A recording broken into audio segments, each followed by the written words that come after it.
Welcome to the Learning Pines YouTube. We hope this video helps. In this video, I will explain how to make whipped cream powder without a mixer. It's a fantastic way to enjoy the delightful taste of whipped cream anytime, anywhere, without needing refrigeration. We'll go through each step, from preparing your ingredients to the final drying process, ensuring you get a perfect, fluffy powder. This technique is surprisingly simple and yields a versatile ingredient for many desserts.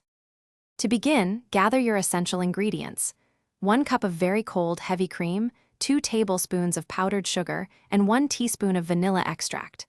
For tools, you'll need a large, deep mixing bowl, preferably chilled in the freezer for 15 minutes, and a robust wire whisk.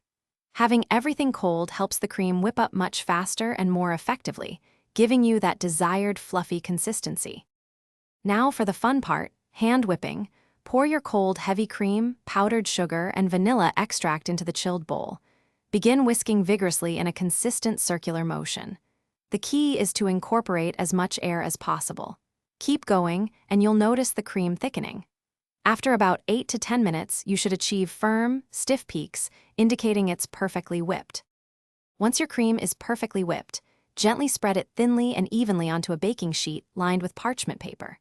Place it in an oven set to a very low temperature, around 150 degrees Fahrenheit, for several hours, or until completely dry and brittle.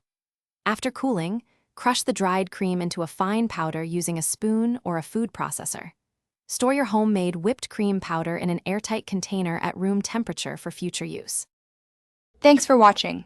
Consider subscribing if we helped you.